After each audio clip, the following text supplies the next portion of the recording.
Hello, ladies and gentlemen, and welcome to another episode of Crazy Money. This is your host, Paul Ollinger. You're growing increasingly aware of that. It's as if I don't quite have to say it as much anymore. But anyway, here we are.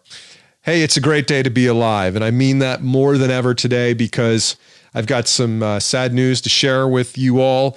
My father, whom many of you have gotten to know through the interview I did with him last year, my father, William Ollinger, while napping in his recliner on a Friday afternoon, surrounded by loved ones, my dad passed away. It's a sad time, but really the prevailing emotion that I have right now is gratitude. Deep, abiding gratitude for all the time I got to spend with my dad. I'm 51 years old. I got 5 decades plus with my dad, almost all of them healthy. I am the son of a kind, brilliant, and humble man who walked a beautiful walk and his time was up. And I can't find it in myself right now to feel anything but grateful. Because I just know that I got so much time, not just length of time, but quality time. My dad could have gone, as any of us could go at any time. My dad had a brain injury when I was 9. He had a blunt force trauma to his head on the touch football field during Thanksgiving flag football or touch football with my brother and his friends. And he almost died when I was 9. Now think about that. How different would my life have been if I'd lost my dad 4 decades ago? How much would I have missed of his loving example in my life, of just the security of having somebody there who's looking out for you for all those years, not just in your youth and your teens, but in your young adult life where you feel like a grown-up, but you're really just figuring it out. How much would I have missed? And I just think back on those extra decades as bonus time. I remember the night before I went to college, my dad he was breaking down. So we never really had the talk about sex and stuff. My mom did that while I was learning algebra at the kitchen table one very awkward Thursday afternoon in probably 1983. But my dad, the night before I went to college, like we're packing up the station wagon with all my dorm goodies. And, my dad calls me into his room and sits me down and he starts cataloging the litany of things that will be there to distract me while I'm at college. Booze, drugs, women. Yes. And he's like, you gotta keep your head about you, son. Any one of those things could steer you off course if you're not careful. And he wasn't wrong, by the way. So he said something that was hilarious to me at the end of it, which perfectly encapsulates his attitude towards life. He said, the net of all this is to say that you have 4 years. Do with them what you will. I suggest you graduate. That's what he said to me the night before college. There was wisdom enough for me. I was like, yeah, I think I'll graduate in 4 years. I like that. So I'm grateful that I got all these times, and there's dozens and hundreds more, obviously. But, Dad also survived 2 heart attacks, prostate cancer, and raising 6 children, none of them easy. In 2011, his cardiologist told my brother to gather all the siblings. There's 6 of us, you may recall, 6 siblings in my family. Gather the siblings, come say goodbye to your dad. They were living in Fairhope, Alabama at the time. So off we went to Fairhope, Alabama, St. Thomas Medical Center, or Thomas Medical Center. Don't remember exactly. But anyway, we gather around, say goodbye, tell him we love him. And what does Dad do? He lives for another decade. That's what he does. Probably because he wanted to take care of my mom during her final years. And he got to see the birth of 2 more grandchildren that I know my brother and I are very grateful. He got to meet them and he got to spend more time with the grandchildren that he already had, including the young ones. A couple years later, Dad's cardiologist recommended him for a medical trial, a mitral clip valve that was going to stanch the blood flow that he was leaking out of his heart. And Dad didn't do it because there was a 15% chance he would die on the table. And my mom was still very ill. So after my mom died, maybe 18 months after my mom died, Dad was like, okay, I've done my duties. Like, let's sign up for that clip valve trial, which we did at 88. He's like, let's go for it. And to me, this just shows you how much he was clinging on to life. And indeed, the clip worked. And Dad's energy responded very quickly, at which point he started to complain about not being able to be more active. He was getting hip pain. And he was like, I hate using this walker. I want to get a hip replacement. we'd be at a doctor's appointment with him, and the doctor would look at Dad and then look at my brother or me and then look back at my dad and then look at us and say, is he serious? He wants a hip replacement at almost 90? And how can you not be anything but grateful for somebody who doesn't just want to stay alive, but to be alive right up until the very end? You know, for a guy that, when I would say in the last 6 months, when his health was seriously deteriorating, how are you doing, Dad? And he'd say, I can't complain. And that was the absolute doggone literal truth. Like, my dad couldn't complain. It just wasn't part of him. How can you not be anything but grateful for going out the way he did, with a clear conscience, with no dementia, while chilling in your recliner? Sign me up for that right now. I don't know. I just feel like he lived his full life. And, you know, I'm super conscious through the work of this podcast, and specifically through the interview that I did last year, which we're sharing with you again right now. I'm super conscious of how incredibly lucky I was to be born to be in Bill Ollinger. And I do say lucky because we don't choose our parents. Because we spend so much time with them, because we see their strengths and weaknesses over the years, and because we become so much like them, we forget that we are not them. We did not choose them, but that we do choose how to parent. And, you know, in a world of increasing inequality, there's all this discussion of privilege out there right now, of the privilege that the rich have, or the privilege that white people and males have. And while those can be sources of privilege and advantage in the world, absolutely, I believe the single most important privilege that there is gets almost zero airtime right now, and that's the privilege of having great parents. It's not something that we choose, just like we don't choose our skin color, our gender, or our sexual orientation. We don't get to choose our parents. Our parents choose to be great parents for us, and any of us can choose to be the best parents we can be. I didn't grow up fancy. I was incredibly privileged. 2 great parents who loved me, who educated me, who stayed together for 55 years because that's what you do. 2 parents who put their kids first and themselves second, and not in an indulgent way. I had 2 parents who were never afraid to say no to me and all my siblings, but mostly to me. I'm just kidding. That was a self-indulgent comment right there. 2 parents that demonstrated their values through not just their actions and their aspirations, but as it relates to this podcast, where they put their money. They put their money where their mouth was, on their faith, on the education of their children, and on saving for the future. That's who they were. They didn't buy a bunch of fancy stuff, but they made sure their kids had every single thing that they needed, including an example of self-control when it came to buying a bunch of crap. Now, of course, the deprivation of Atari 2600 and HBO as a child has left me to be an uberly ambitious person, but I couldn't have even achieved a fraction of what I'd achieved if I didn't have these folks as parents. And so I'm so pleased that I took the opportunity to record this interview with my dad last year, not because it's an interesting conversation, which it is, and not just because my kids will be able to hear the actual voice that now occupies my head and makes me do things like reuse tinfoil and rewash Ziploc bags, or clean out the peanut butter jar with a spatula before I throw it away. Because if there's still peanut butter in there, it's not done. You're throwing away money. But mostly because his life and his attitudes are the embodiment of a lot of the research that we talk about on this show. You want to talk about the Harvard longitudinous study and how social relationships and doing something of meaning and seeing your place in the world, those are the factors that lead to happiness? That's Dad. You want to talk about Sir Angus Deaton and Daniel Kahneman's study about additional happiness not really blooming past $75,000 a year? That's not research Dad needed to see to decide how he was going to live his life. You want to talk about the wisdom of the ancients, the Stoics and the Buddhists, and about how people with fewer wants are much better off and happier? That's Dad. He wanted little. We used to ask him, Dad, what do you want for Christmas? And he'd say, come over here and haul half this shit away.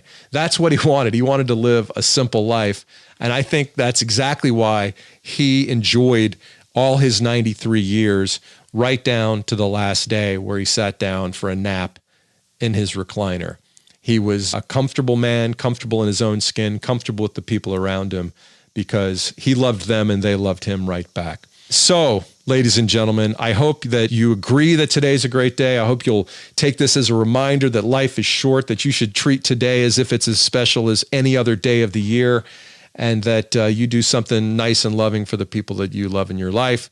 And now, please enjoy this encore presentation of my interview with my dad, William Ollinger. I want to introduce you, William H. Ollinger, age 91 years young, former nuclear engineer for the Southern Company, father of 6 children, one of whom is me. I consider my dad to be a financial wizard, a knight in the army of frugality, the ranks of which have been thinned to an alarming rate in our country. Dad, do you accept your knightship? I accept it. I'm honored. Dad, I'm very interested in having this conversation with you because at 91 years old, as a member of the Depression era, the World War II generation, you have a perspective on money and home economics, for lack of a better word, that I think is a rare one indeed. And I want to understand more about how you got to it and how you sustained it through raising 6 kids and sending them to school and all the temptations that you might have had to break your loyalty oath to the honor of frugality, but somehow you stuck with it. So start with me by telling me about the house you grew up in. What did your dad do for a living? My grandfather was running to his friend, Marshall Turner, and he says, I'm starting a new business, Harry, my grandfather, and would you like to invest in it? What year was this? This would have been in November 1905. He says, well, I have a son going to finish high school in June. Perhaps you can give him a job. Ah, it's the old nepotism thing working already. Absolutely. Where was this? Mobile, Alabama. Mobile, Alabama. And at the time, what do you think the population of Mobile was? Oh, it's probably 20,000. 20,000. Okay, and it's on the water. It's a port. Okay, on Mobile Bay. On Mobile Bay. It's the only port in the state of Alabama. So this supply company that Mr. Turner was starting, what did they do? Well, it was mill supplies. You have paper mills and cotton mills in Mobile. And pepper mills. Industrial supplies, you might say, a more general thing.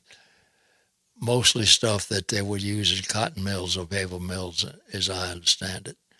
So your dad started there right out of high school?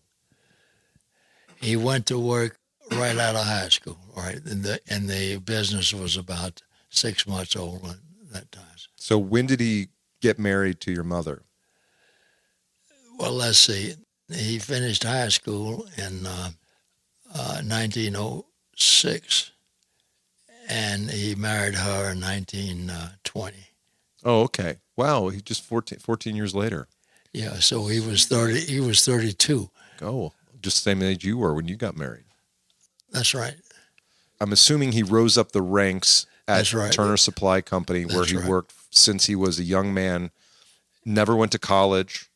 He wanted to go to college. His father said, "You're going to work." Go to work. Why do you think he said that? He had him a job. Well, why not? Why go get you one of them educations when you already got a job? You learn on the job. You learn. That's your education. Learn right all there. that fey Latin and silly reading. Yeah. So your dad had a good job for 14 years before he got married. I think he enjoyed his the 14 years as being a young man about time. And he was a player. And rather successful because he had a steady job. I mean, he's beginning at 18. And so he ran the table of all the ladies in the greater Mobile area in 1905. Probably. So he marries your mom, and they commence to bring many babies into the world. You had 6 siblings? Correct. By the time you come along, it's 1927. The recession is kicking off around the country. What was the economic mood like in Mobile and specifically in your home? I don't think we had any money problems, but my father made it not to disclose to the children his financial stuff because he realized that kids will talk, He would keep you in the dark as to your financial situation, or he didn't want you talking to other kids about having stuff, or both? I would say both. I could tell we were better off than most people, but we didn't spend a lot of money. We were kind of frugal. I think we could afford it. We could have lived a higher lifestyle, but that wasn't my problem. What do you remember about? Did your father talk to you about money? Did he teach any lessons about money as a child? Or I would say his example. He was frugal. Both my parents were kind of frugal, although they were from not rich families, but my mother's family, her father had nothing and started the business and did very well. Then he died at I think in his 50s. His 21-year-old son took over the business and failed right away because he didn't know anything, and he was 21. I knew everything when I was 21. You should have asked me. Yes. You may recall. He got married to marriage didn't last, but there were 3 children and went to New York and never recovered. New York has that effect on a lot of people, especially hayseeds from Mobile, Alabama. So they had a conservative approach to money. And yes. What do you remember about the Depression? Do you remember seeing people that were down on their luck? People would come to the door and say they're hungry. And we had a place where we kept stuff to feed people if they were hungry. I mean, it wasn't nothing but rolls or something like that. But I guess when you're hungry, you're glad to get that. Take a roll if I'm hungry. Things were a lot tougher, but not for us. Or we really wasn't aware of it. So you came from there was always enough to eat. You had a nice home. That's correct. And all the kids went to school. We went to parochial schools, and Okay. they were not expensive. Right. At that time. I didn't go to the parish school. I went to another private Catholic school, but I don't think the tuition was very much because every now and then I would be given the task to turn in the monthly bill, the monthly check, and I don't think it was anything like I think it was about $5 or something like that. $5. This was a depression, so Right. that was a lot more money. But I couldn't see that we were suffering, but we were still a frugal family. Was there anything that you didn't have that you wanted as a child? Material things or opportunities or things that you wanted that your father warned you against being frivolous? I understood what the rules were, whether you would had sense enough not to ask for something you're not going to get. Right. I mean, when you know the answer is no, you don't answer the question. When you were 12 years old, what did you want to be when you grew up? I was 12 years old. I really wasn't interested in growing up. Pause, please. There's the phone. Did you go to college with a career in mind, or No.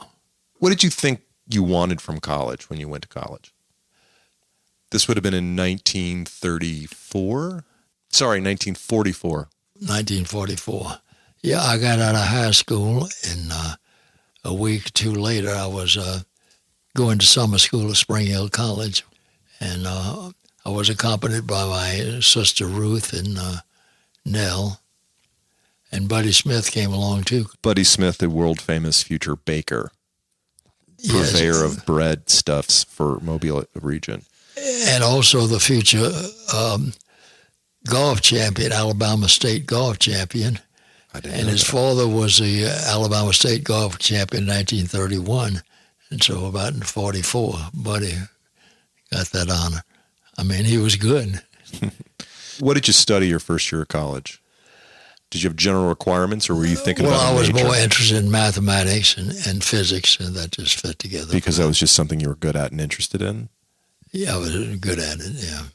So then you had, as I recall, the war sort of was an inconvenience to your education, an interloper to the straight traditional 4-year path at Spring Hill. That's right.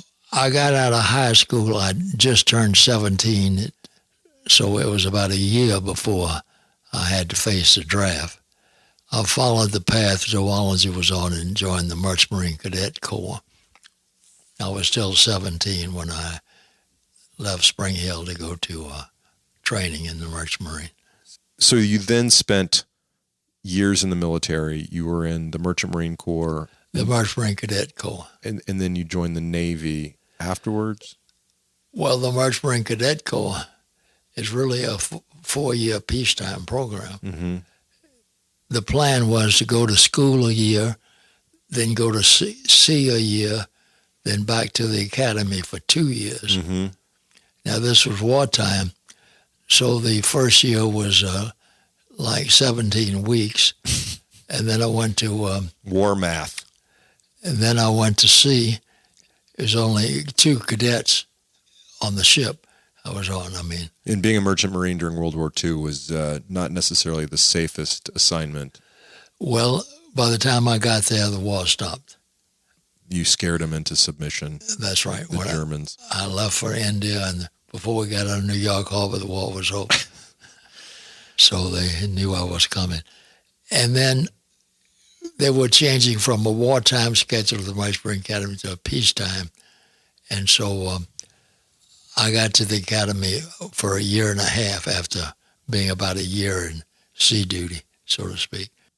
Run me through the next few years. Then after that, I went to work for a Waterman Steamship Company as a third officer on a merchant ship. I did that for about a year. And then I went to the Merchant Marine Academy. Then I went back to Spring Hill and got a bachelor's degree there. And lo and behold, I was going to go to graduate school, applied to go to St. Louis University. Why did you want to go to graduate school? I was studying physics, and I didn't think I knew enough from just a BS, particularly at Spring Hill. Uh-oh. Wasn't particularly good in physics. The provost of Spring Hill is not going to be happy with this smack talk about their physics program. At that time. At the time. They fixed it. They fixed it with the Bear Bryant chair in physics that they've endowed. So what did you think you wanted to do with a master's of physics? Were you thinking about getting your PhD or teaching? Yes, definitely. A PhD was and what were you kind of in the tentative plans. What were you thinking you'd do with a PhD in physics? Well, at that time, physics was a glamour science. Mm-hmm. A lot of the nuclear stuff was being developed and whatnot. Mm-hmm. So I went into the nuclear program. Is this where I find out you've been a spy for all these years that I didn't know about? Or you worked on the Manhattan Project as a 17-year-old and where the body's buried, Dad? I need to know that. Yeah, the Manhattan Project started, I guess, during the war, to make civilian use of nuclear power. So I thought that looked like a opportunity for employment. So you were studying physics partly because there was a lot going on in the world of nuclear power at that time. Yeah. And so you were in the PhD program. What happened? It was a woman, wasn't it, Dad? I'm trying to think. Well, I was thinking of going to graduate school. I'd finished Spring Hill, got my master's, planning to go to St. Louis U to get a master's degree in physics. And along comes the Korean War, and the Navy was looking for people. Mm-hmm. So geology taught me into volunteering. Way to go, Joe. I went to the Because Navy. of you, my father doesn't have a PhD. I went to the Navy and really liked it. How long between St. Louis and meeting Mom? What happened between those years? Oh, goodness, I don't have to think about that. I don't need her name. Don't need her name. Well, jobs were, with a physics degree, were easy to get at that time. So I went to work for DuPont, which ran the Savannah River plant. And what was DuPont making? Bombs? Well, DuPont is a chemical company, of course. Right. But what kind of work were they doing in the nuclear world? Well, they were running the Savannah River plant, doing that for the government Oh, I see. for $1 a year. Because they had, That sounds fishy to me. well, I'll do it for $1 a year. I swear that's all the they did compensation something I in want. World War I that gave them a bad reputation. DuPont did. Yes, I've forgotten what it was. But so they wanted to overcome that. So that's why they worked for $1 a year to run it. Google what they did in World War I. So how long did you work for DuPont? Well, I think DuPont dropped the program and somebody else took care of it. Another big, But you worked at Savannah River plant for a few years. yeah. Did you wait until you had achieved some level of financial stability before you got married? Was that in your mind? I had an uncle that was very good looking. When my grandfather died, he took over the business at age 21. The business immediately failed because he didn't know what he was doing. So it was kind of drummed in me that don't do what Uncle Yeen did, you know. Uncle Yeen. He was the rapscallion. Yeah. So you wanted to be prepared when you got married, and you met Mom. You had a good job. I remember one time I asked you, how does somebody prepare to have 6 children, which you had? You had 6 kids. Oh, you just trust in the Lord. Right. And that was essentially the answer you gave me then. And I just Yeah. was wondering if you had changed your mind. The Lord's been good to me. Oh, okay. All right. Well, so you don't prepare, you just do it. You're a devout Catholic, you start forming a family. At what point, if ever, do we have enough money to pay for all these mouths enter into the conversation? Or do you just go pick up shifts at O'Leary's pub if ends don't meet? I never thought about it. You never thought about it? No, Never occurred to you to think, do I have enough money to have another baby? no. That's the most Catholic thing I've ever heard in my entire life. Well, I mean, you know, the Lord's going to take care of you. That's all. See, you got to have the faith. Okay. So at any point between so you had your first child in 1961 or 1960, October 1960. Okay, well, number one, I'm from a frugal-minded family. Right. So all my life I've been saving and Okay. investing in not the right investments maybe, Mm-hmm. but letting money accumulate, if nothing, in a savings account, which gives a little interest. Right. So I always had money in the bank. I never worried about money. Because you weren't out blowing it. You were a pretty conservative young man. You didn't get married till you were 32, but you weren't a playboy between 21 and 32. You weren't No. blowing it on No. vacations, golf, gambling. Yeah, and I was swimming. thinking I really didn't invest it as I should have. Right. But I still had, you know, even a savings account, giving a few percent interest, it can build up over several years. So you were a solvent young man. No wonder that your mother-in-law held you in such high esteem. I didn't know she did that. When did that happen? So you start having kids. Now, at any point between having your first child and having your 6th child, and that's probably what, 12 or 13 pregnancies for 6 kids? At least. Like at least that many pregnancies? Yeah, there were a few that didn't. Well, yeah, right. So, Okay. so you basically had like a 50% take rate. So I'm laughing. Sorry, brothers and sisters that didn't make it. I'm not treating you as callously as it may sound. At no point between the time you start having kids and the time all of them are fully fledged, independent adults, assuming we've gotten there. Yeah. So have we gotten there?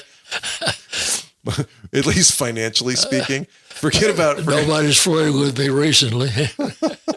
have any of my siblings hit you up for cash recently? Okay, so were there times where you're just like, how hot did the financial stress burn Not at all. raising that many kids? Not at all. Not at all. Your profession during this time, Well, first of all, I'm a saver. Right. I've always saved, so always had money in the bank. never rich, but always a saver.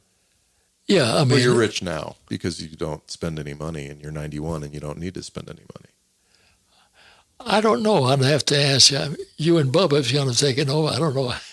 You're pretty rich, relatively speaking, relative to your needs. And that's a whole other thing. Yeah, right? yeah, that's right. I mean, rich really is how much you have versus how much you need, and you don't need very much, and so you've got your needs covered. Well, you got to have your taste to be in line with your income. I mean, you need another wife to go shopping on your pensions. That's what you need.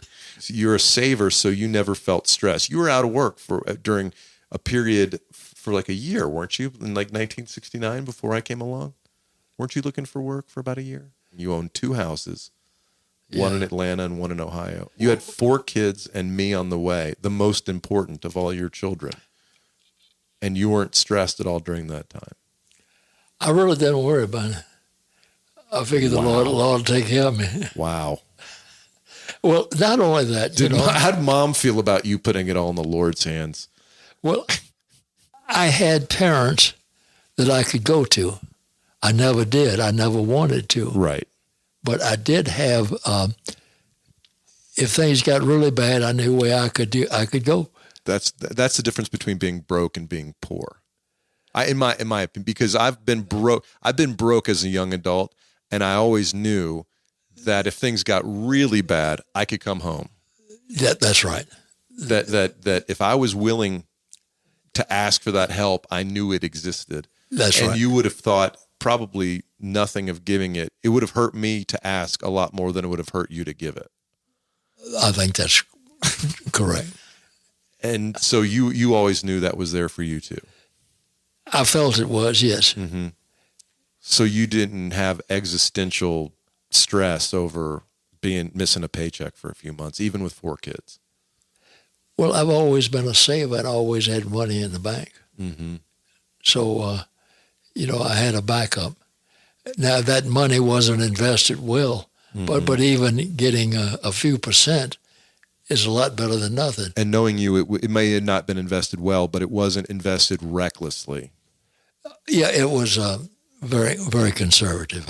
Right. So you didn't get tremendous returns, but you never lost $200,000 in chinchilla farm investments. No, I wasn't that smart.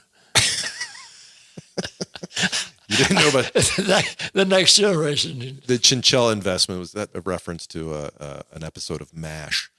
So you never really thought too much. You just sort of studied what you wanted to study, and then you started having kids without a master plan other than just, we'll get by. We're not going to waste money.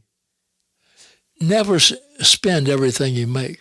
I mean, first of all, you don't expect to live paycheck. I never lived paycheck to paycheck. Mm-hmm. I've always been a saver all my life. Mm-hmm. So I always had money in the bank, so to speak. Not a lot, but it seemed a lot to me. Right. It was sufficient, Well, relative to your consumption. And I always had my parents I could go to mm-hmm.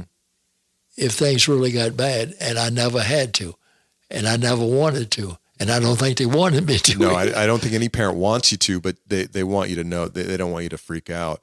What would you say was your biggest extravagance in those days? Did you have anything that was, if you had an extra $50 that you didn't put in the bank, would you ever treat yourself to something? I think I had everything I needed.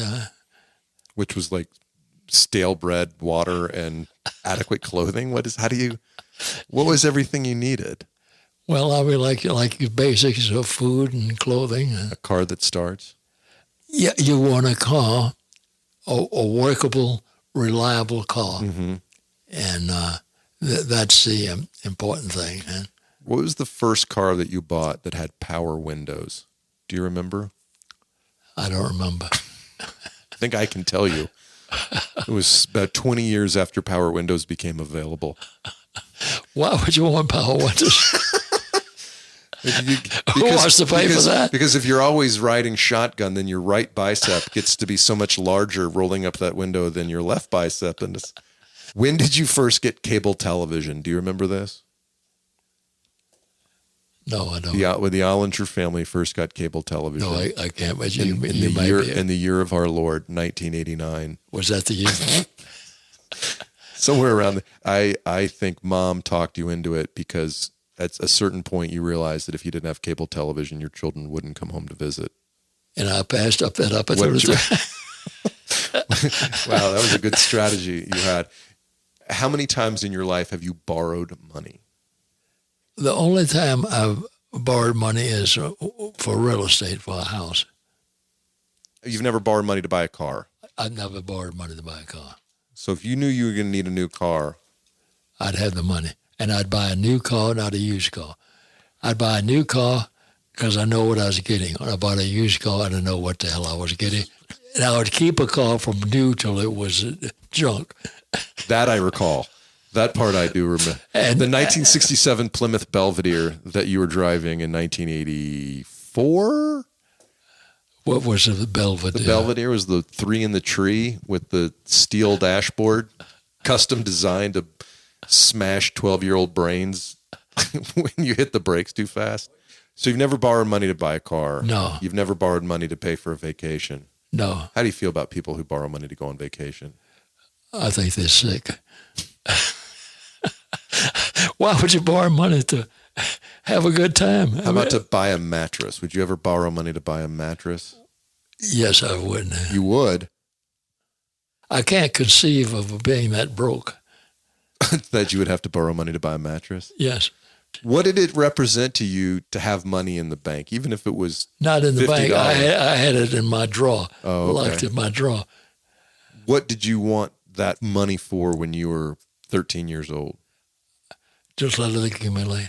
To let it accumulate? Yes. So you were a I saver? wasn't smart enough to invest it even in a savings account. Mm-hmm. Mm-hmm. But my father set up savings accounts for all of his children, which was, I think, a good thing. And a few times a year, he may drop a few dollars in them. Did you have an allowance? Not until I was in my teens, I think. Do you remember what your allowance was, how much it was? I remember I was a freshman at Spring Hill. I was 17, and I got $4 a week. What would you spend that on? Spend it? Why the hell spend it? So this is... I mean, maybe to go to the movies, but for the most part, it just accumulated. Wow. You were a saver in college. Where did you fail that I didn't get this You're not cheap sensibility? enough. Clearly, I didn't inherit your gene. Well, I've earned my cheapness over time. I'll check with Stacy. Oh, she thinks I'm cheap, believe me. Speaking of marriage, how did yours and Mom's approach to money differ or coalesce? I think they coalesce fine. I mean, You were married for 55 years, from 1959 until Mom passed away in 2014. What's the most expensive jewelry you ever bought, Mom? Does it start with tie and end with Mex? no, the most expensive thing I wanted was a wedding ring, Right. Okay. engagement ring, Her engagement ring. and that was about $700, Wow. which was a lot more money then. Sure, for- of course. Mom was raised in a pretty frugal environment herself, at least from, Yes. as she was raised by a Yes. single mother who was a secretary, Yes. and they Yeah. eventually had a one-room apartment. And so this suave young naval officer with $50 in his checking account represented a home run. Who am I to say? And so over time, did you and Mom fight about money? I don't really think we fought about money. I mean, I think we were in general agreement that what you don't need, you save and invest for the. Right. I guess if you look back and you say, if you had 50% more money coming in when you were working, how would you have spent that money? Well, you probably would have saved it. I would have invested. And then what? And then what? Well, you never know. You got education. People go to college and That's right. whatnot. As the family grows, their expenses become greater. Absolutely expensive. Yeah, so you really want the money ahead of time and be ready for the. Mm-hmm.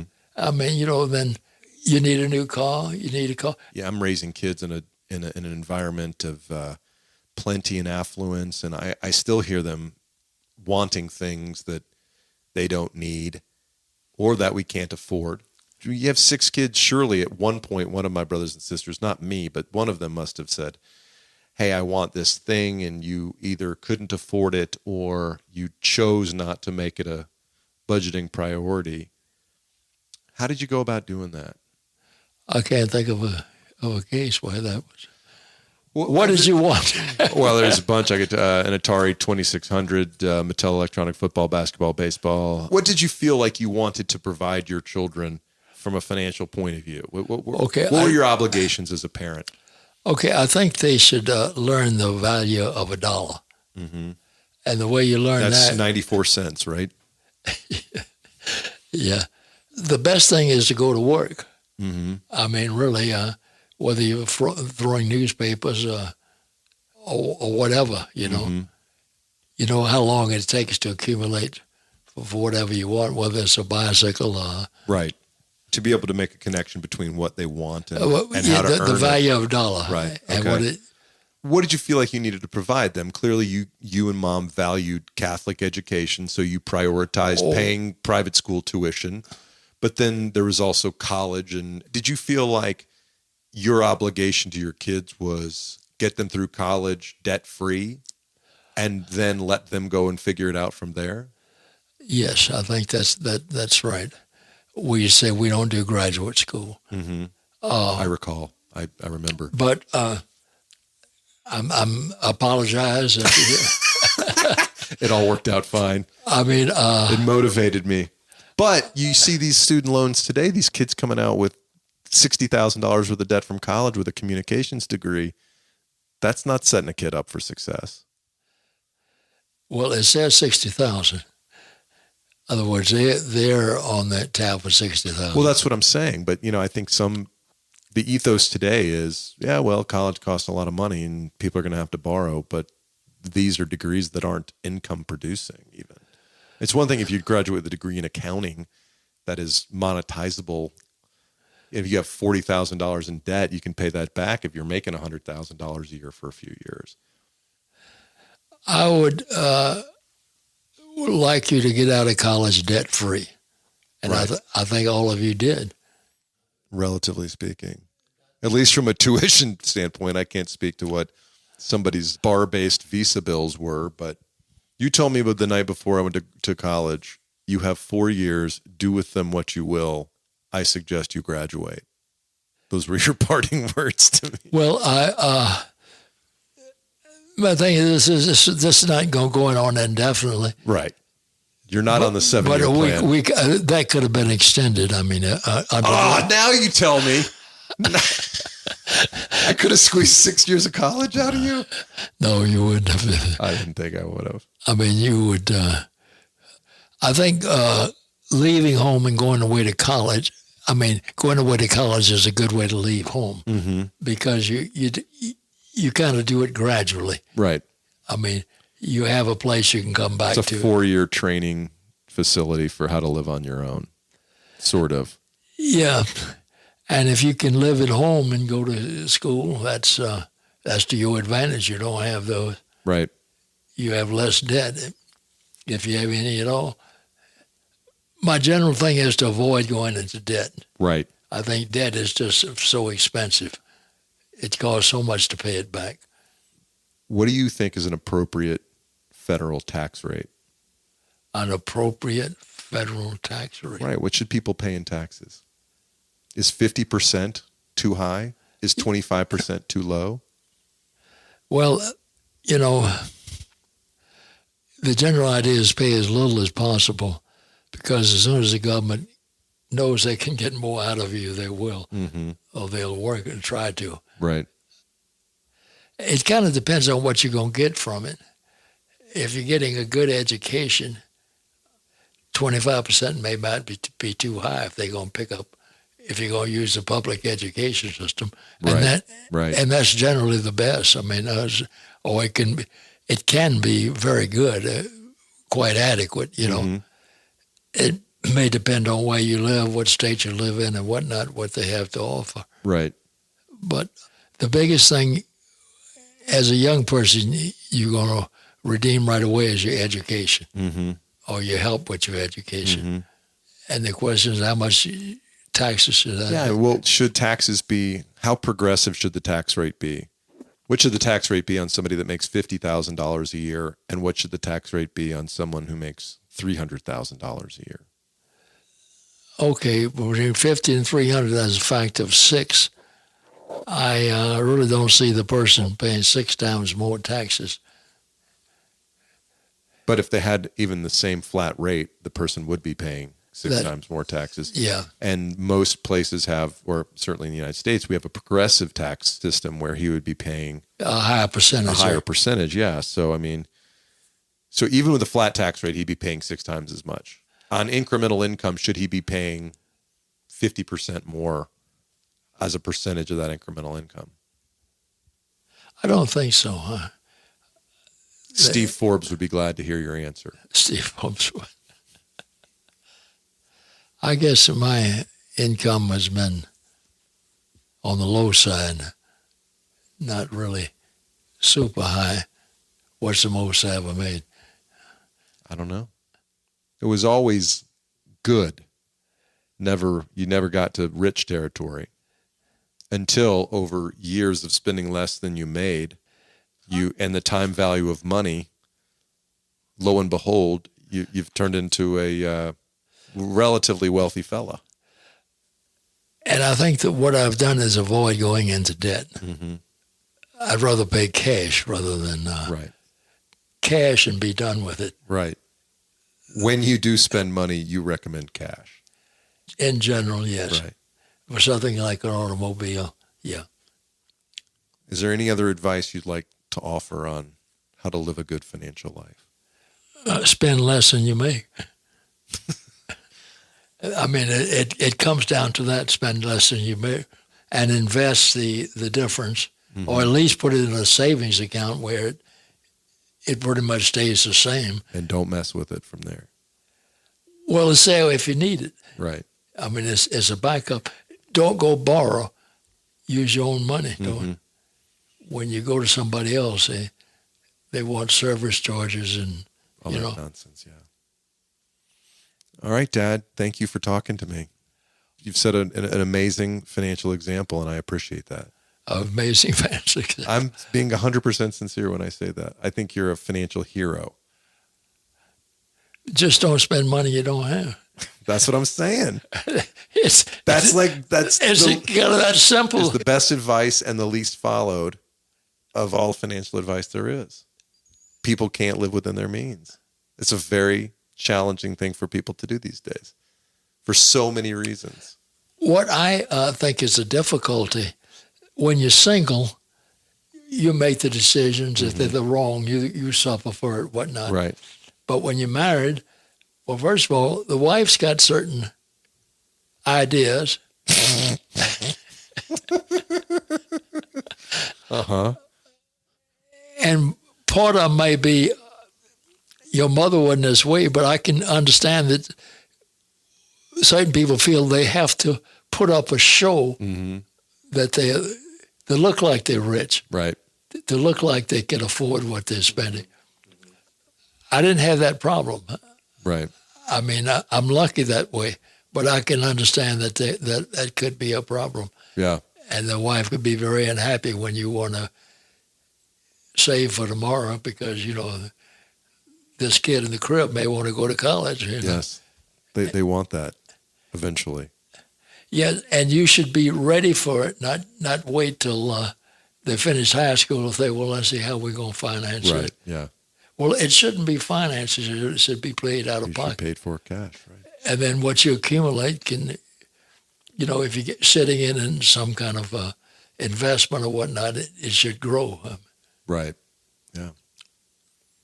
Okay, thank you, Dad. You're welcome. And where will this be printed? So that is the wisdom of William Henderson, Billy Ollinger, proud son of Mobile, Alabama, and proud graduate of the United States Merchant Marine Academy. It just makes me happy listening to his wisdom and just the brilliant simplicity of it all. It's like, don't overcomplicate your life with stuff. He's the most Buddhist Catholic you'll ever want to meet, not on purpose, just because he has controlled his desires down to all he wants to do is live a good life and be an honorable man. And I think he's hit it out of the park in that regard. Before we leave, I just want to say thank you so much again for listening. If you have the chance, please share with a friend, subscribe to the podcast, Write us a nice review on whichever platform you're listening to this thing. We really care about it. I say we, that's me and my buddy, producer, editor, Mike Carano, the famous Mike Carano. As we leave, I want to leave you with the parting thoughts of my siblings, each of whom shared some thoughts about what Dad taught them about money. Hope you enjoy it. See you next week. This is my sister, Kathy. She is the oldest in the clan. Kathy, what did Dad teach you about money?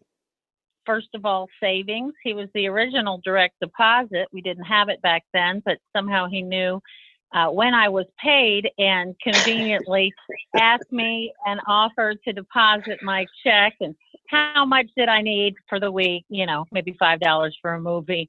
And he would get that deposited right away.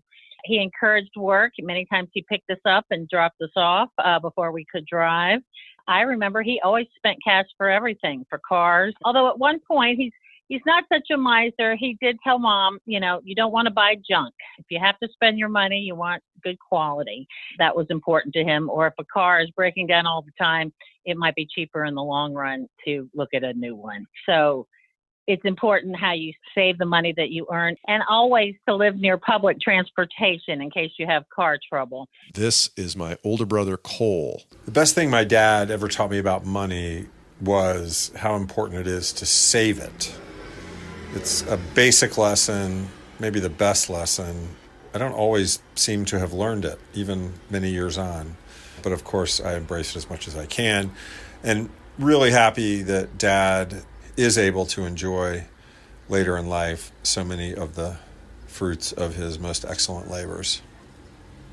What a man, not just money-wise, but teaching us values, not just the value of money. This is older brother Bill, a.k.a. Bubba. Well, the one thing that I learned that I've passed on to my kids, or I should say one of the things I've learned, is that when Dad talked about college, he said, you have 4 years. Do with it what you will. I suggest you graduate. So I would assume one of the other siblings came up with that too. In the interview with Dad, I actually say that. So clearly he's recycling advice from one older sibling to the younger ones. I wonder where he got it. That would be a good question, because you do need to ask him about that. And then the other thing that he told me was, just watch your expenses, because, your income is your income and you can work on it making that change. But if you just take care of the expenses and live within your means currently, you'll always be okay. This is my sister, Trisha. Do you have any questions before we begin? I hate this. No. Trisha, what did Dad teach you about money? I guess the way I look at it, he taught me two things, meaning it was his words and his actions is what I learned the most. He said, save your money, don't pay interest, that kind of stuff. It started very young. So he taught us that all birthday checks had to go into the college fund. We had to get a job when we were 16. All those checks went into the college fund. He also showed us how to sacrifice to save money, meaning he rode the bus every day to work to downtown Atlanta so we could use his car to get to school or to get to our sports, what have you. When I went away to college, we opened up a checking account. When I did that, he helped create the debit card PIN for me, and it required 4 digits. He created work. He thought it was the funniest thing, WORK. So, yeah, he definitely enjoyed teaching us, but he did it through his own actions. So that's what I would say typifies Dad and how he taught us how to approach money. This is my little sister, Claire. Claire, what did Dad teach you about money? Well, Dad taught me to be very careful with money and to respect money, and that I didn't need anything. He often said we didn't need anything. That really helped me a lot, especially in a few years where I had very little, because I never spent money I didn't have. I was so conservative when I had very little money that I didn't spend anything. No movies, no dinners out, nothing. And that got me through very lean times. But then when the lean times are over, you have to allow yourself and your children to spend money on normal things like movies and clothes and dinners and things like that. We didn't need anything. That's what he said over and over again. We didn't need it. Being a single mom, I had money left over and bought my house, without their help. And it was only because everyone else was out of money all the time, everybody around me. And I'm like, I make less than everybody else. How is it that I have more money? And it's because I refuse to spend it, which then later you find out, like, you have to spend money or you're not a normal person anymore. So anyway, what did everybody else say?